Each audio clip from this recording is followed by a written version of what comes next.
Welcome back, everyone. Today we're taking a deep dive into Chapter 3 of Karma Yoga. Oh, yeah, this is a good one. We'll be focusing on a YouTube video titled The Complete Works of Swami Vivekananda, Vol 1.2.3 Karma Yoga, Chant 3.3, The Secret of Work, full audiobook, from the channel Shravanam.org. Okay. So, in this chapter, Vivekananda really dives into the true nature of work Right. and how we should think about it in our path to spiritual growth, ultimately leading to liberation. Yeah, yeah. And one of the most interesting things, at least for me, that Vivekananda brings up in this chapter is the idea of help. Okay. And that there's like a hierarchy of help. A hierarchy? Yeah, he puts spiritual help at the top, At the top, then right? intellectual help, and then physical help is at the bottom. Huh. That's interesting because, in our daily lives, we tend to put physical needs Right. as a priority. Like, that's the first Yeah, thing. it seems like the most urgent, right? Yeah, but what Vivekananda is saying is that Well, he's saying that even after meeting those physical needs, there's still something deeper deeper, yeah. that's unaddressed. Yeah. And he uses the analogy of hunger. Oh, 'cause When right. you eat, Yeah. you're satisfied for a little while, but But the hunger comes back. the hunger always comes back. That's right. So it's almost like these physical needs Yeah. are more of a symptom Of a deeper hunger. Yeah. of a deeper, like a spiritual hunger. A spiritual hunger. Yeah. And that only through really understanding this spiritual side Yeah. can we truly be liberated from suffering. Okay, so how does this relate to selfless work? Well, that's where it gets really fascinating Okay. because Vivekananda suggests that any type of work, all work, Okay. is inherently a mixture of good and evil. Oh, interesting. You can't have any action that's purely good or purely bad. It's kind of, in our minds, we want to, Oh, it's very binary thinking. yeah, categorize. It's like this or that. Good or bad. But it's much more nuanced than that. Okay. And he says that, it's not actually the work itself that binds us, Okay. but our attachment to the results of the work. Oh, to the outcome. Yeah, to the outcome. Yeah. So it's the more we cling to the fruits of our actions, like the more entangled we become Entangled we become. in this cycle of like karma. Makes sense, yeah. So this brings us to the concept of samskara. Yeah, Can you explain that for us? So samskara can be understood as like these inherent tendencies that we develop by our actions and our thoughts. Every single action we take, Right. every thought we have leaves an impression. It leaves an impression, yeah. On our minds, and it's kind of like Like a footprint. yeah, or like ripples on a lake. Ripples, yeah. So every ripple leaves a mark. Yeah. And then makes it more likely that future ripples will occur in that same. Oh, so almost like we're creating these grooves in our minds. grooves in our minds, yeah. With each action and thought. Interesting. So, like, if we do good things, Yeah. then we're creating positive If you're samskara. creating these positive ripples, Positive ripples. which are making it more likely Yeah. that you'll do more good things in the future. Okay, that makes sense. So how does this tie back to the hierarchy of help we were talking about? Yeah, well, it's all connected. So imagine you're trying to help someone who's struggling with anger. Okay. You could offer them physical comforts, right? Yeah. You could give them food, or you could give them intellectual advice about how to manage their anger. Right, yeah. But the real lasting change, Deeper. yeah, the deeper change might come from helping them to understand Yeah. the root of their anger. The spiritual root. Yeah, through spiritual practices. Spiritual practice, okay. So like meditation or Yeah. whatever that may be for them. So this spiritual help, Yeah. in a way, is trying to... It's trying to change those negative samskaras into positive ones into positive ones, yeah. by addressing those underlying tendencies The root causes. rather than just the surface level manifestations. Okay, so when we do good, we're building good samskaras. Yeah, And is that how we build good character? exactly. That's exactly it. Vivekananda compares it to a tortoise retreating into its shell Retreating into its shell. when it feels threatened. Okay. So good character becomes like our inner sanctuary. Our safe space. Yeah, our safe space. Our strength. Our source of strength, exactly. Okay, and this seems connected to the ultimate goal Right. of all yogic paths, including karma yoga. Yeah. Liberation. Liberation. That's right. And here's where things get even more interesting, right? It's okay. Because liberation, in this context, Yeah. means freedom from both Both. good and evil. Oh, wow. So we always strive for good. Right. Good is good. But Vivekananda suggests that even good tendencies, even good samskaras, Oh, wow. ultimately need to be transcended. To be transcended. For true liberation. So it's almost like... It's like removing a thorn with another thorn. Okay. Once the first thorn is out, Yeah. you discard both thorns. We don't need either one. Yeah, neither of them are inherently valuable in the end. Wow. Okay, so how do we apply this to our work? Well, Vivekananda differentiates between working as a slave and working as a master. Oh, I'm intrigued. Yeah, so think about it this way, right? You could be a doctor. Driven by ego. Seeking fame and fortune. Right. That's working like a slave. Like a slave. To your desires. To your desires. Or you could be a doctor. Right. Who's driven purely by compassion. Solely focused on healing their patients. Right. That's working like a master. So it's not about the profession itself. Right. It's about the motivation. The motivation behind it. The why. Yeah. Okay. So working like a slave. Yeah. Even if it's something that seems good, right. a doctor can lead to attachment and suffering. Because you're attached to those results. To the fame and fortune. The fame and fortune, right. Yeah. But working like a master, with detachment and selfless service, leads to bliss. To bliss. To true happiness. This reminds me of how true love Yeah. brings joy, but then possessive attachment brings pain. Exactly. That's a great analogy. Yeah. So you can see how these principles apply in all areas of life. Yeah. It's not just work, it's relationships, it's everything. Everything. Okay. So cultivating this unattachment is a gradual process. You're going to take time. Yeah, it requires effort and understanding. It's a consistent effort. Right, and this is where Vivekananda brings in the story of the mongoose. Oh, yeah. The mongoose with the half-golden body. That's right, constantly searching. Searching. For a truly selfless act. Selfless act, yeah. So this story beautifully illustrates the idea of selfless service. Right. And giving without expectation of return.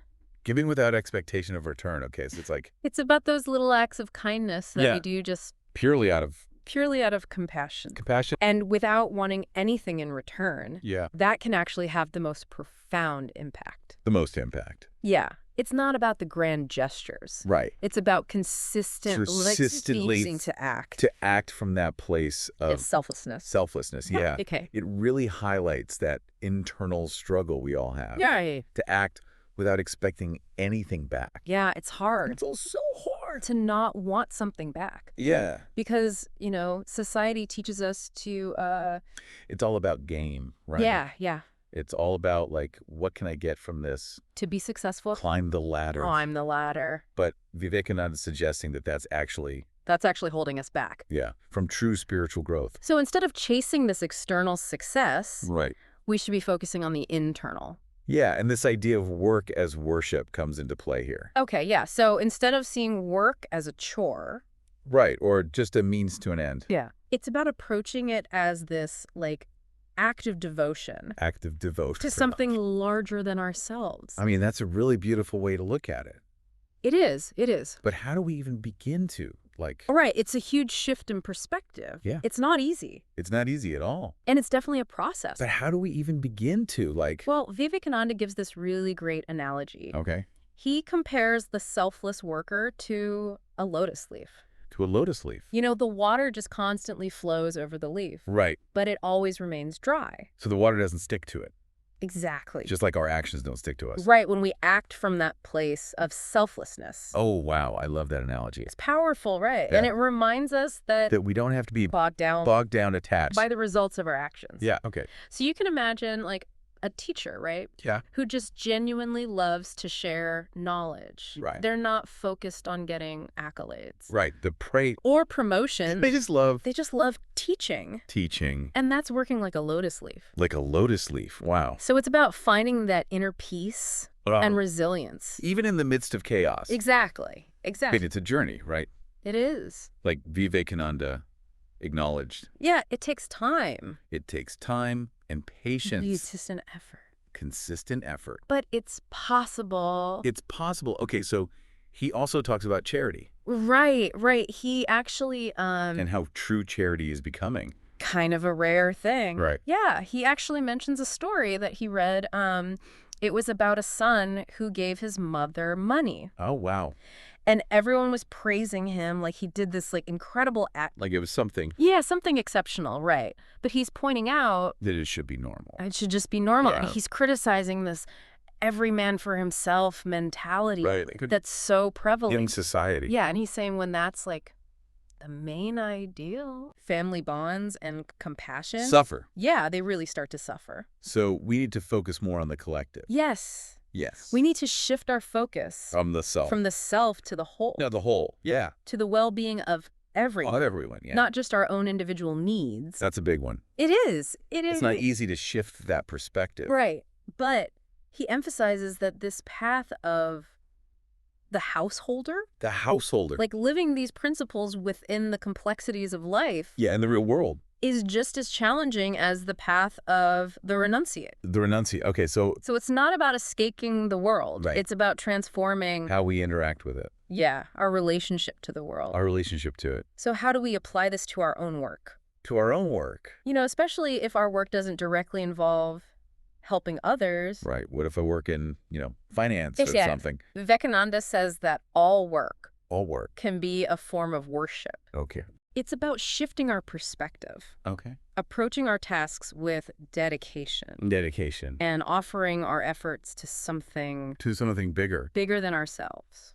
Okay, could you give an example? Sure. Imagine a musician composing a piece of music, right? Okay. They could be solely focused on fame and fortune. Yeah. Or they could approach their craft as an offering. To the music. To the beauty of music itself. Okay. Or even as a way to, uplift the spirits of their listeners. Okay, so it's about the intention behind it. It's that shift in intention that transforms the work into worship. Okay, so even mundane tasks can be meaningful. Absolutely. If we approach it with the right mindset. Yeah. Attitude, intention. Think about a janitor. Okay. Who takes pride in maintaining a clean environment. Right. It seems like a simple job. Oh, right. Yeah. But if it's done with that dedication and care, okay, it can really contribute to the well-being of everyone in that space. Exactly. So it's not about what we do. It's about how we do it. It's about how we do it. And the consciousness.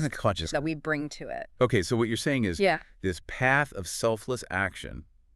It's a process. It's a process. It's not a destination. It's not something you achieve overnight. No. Yeah. It's about making those conscious choices every day. Every single day. To align our actions with our aspirations. With our values? Yeah. He's not giving us a step-by-step guide. No. It's more about encouraging us to reflect on our motivations. Yeah, and just become more aware of our actions and our thoughts. Yeah. And to strive for that greater awareness in everything that we do. Okay, so it sounds like what Vivekananda is really talking about is freedom. Freedom, yeah. True freedom. True freedom comes from working like a master. Working like a master. Not a slave. Not a slave to... To our desires. To fears. To our fears. Yeah. To our fears, yeah. It's about choosing love over fear. Love over fear. Generosity over greed. Generosity over greed. Service over self-interest. Wow, powerful stuff. It is. Okay. And remembering that our actions... They have a ripple effect. A ripple effect. They don't just impact us. They impact everyone around us. Exactly. They impact everyone and everything around us. And this all goes back to that hierarchy of help. That we talked about in the beginning. Right. If we really want to help others, if we want to make a difference. The most powerful way to do that is to focus on ourselves. Is to focus on our own spiritual growth. Spiritual growth. And cultivate that mindset of selfless service. Because when we change, the world changes. When we transform ourselves, we inevitably transform the world around us. Wow, that's a really nice way to put it. It's true. Okay. It's a reminder that we all have that power. We have the power. To make a difference. To make a difference. It starts with us. It starts with us. Examining our motivation. Our motivations. Making conscious choices to act from that place of love and compassion. Love and compassion, okay. And Vivekananda, he doesn't shy away from the challenges. Right, it's not going to be easy. It's not easy. It's a process. It's a constant process. It requires effort and vigilance. Effort and vigilance. But he also points out Yeah. that even seemingly good deeds Good deeds. can be driven by ego By ego, yeah. and attachment. So like giving to charity. Like giving to charity. To impress others. Or to just alleviate our own guilt. Guilt, yeah. That's not true charity. Not true charity. He says true charity comes from a pure desire. To alleviate suffering. Yes. Okay. Without any expectation of personal gain. Okay, so it's got to come from the heart. It has to come from the heart. Yeah, okay. And he also cautions against mistaking inaction for non-attachment. Okay, so just withdrawing. Yeah, withdrawing from the world. And doing nothing. And neglecting our responsibilities. Right. That's not the path to liberation. That's not the path. So we can't just I can't just check out. check out. Yeah. So we have to engage. But engage in a conscious way. A conscious and compassionate way. Yeah. Okay, so it's about finding that balance. It's about finding that balance. Between engagement and detachment. Exactly. And surrender. And recognizing that this is a lifelong journey. A lifelong journey. Full of challenges and opportunities for growth. And that's the beauty of it. That is the beauty of it. Okay. So it sounds like karma yoga is less about specific actions and more about our mindset. Yeah, it's a way of being. A way of being, yeah. It's recognizing that real fulfillment doesn't come from just getting more stuff. Right. Or achieving some external success. Yeah, yeah. But it comes from really aligning our actions with our values. Yeah. And genuinely wanting to contribute to the well-being of others. So it's a shift from a self-centered to a heart-centered perspective. And it's contagious, too. What do you mean? When you see someone acting selflessly, it's inspiring, right? It is. It is. It makes you want to do the same. Yeah, it makes you want to step up. Yeah, exactly. It reminds me of that story with the mongoose. Oh, yeah. And the family's willingness to give everything they had. Even though they had so little. Even though they had so little. Right. And they weren't expecting anything in return. No expectation of reward or recognition. It was just pure compassion. Yeah, that's the spirit. That's the spirit. That Vivekananda's encouraging. To cultivate. Yeah. So to see the good. To see the inherent worth. Inherent worth. In every being and to respond with love. With love. And generosity. It's beautiful. It is. It is. So as we wrap up. Yeah. Our deep dive into karma yoga. Okay. What are some key takeaways you hope listeners will Well, I hope they'll think about how they can bring these principles of selfless action and non-attachment and work as worship into their own lives. Right. How can they shift their perspective to see their work as an offering? An offering, yeah. To something bigger than themselves. Yeah. So it's a call to be masters of our minds. Yeah. Choose love over fear. Love over fear. Generosity over greed. Generosity over greed. Service over self-interest. Powerful stuff. It is. And remember, it's not about perfection. Yeah. It's about progress. It's about the journey. Yeah. It's not the destination. Right. It's about making those conscious choices every day. Every day. To align our actions with our highest aspiration. With our values. And trusting that even small acts of kindness and compassion. Small acts. Can make a big difference. Can make a big difference. Yeah. So go out there and be the change you want to see. Be the change. Embrace that selfless service. Yeah. And see how it transforms you. And the world around you. You have the power within you. We all do. To make a difference. Start today. That's it for today. Yeah. Thanks for listening, everyone. We'll see you next time.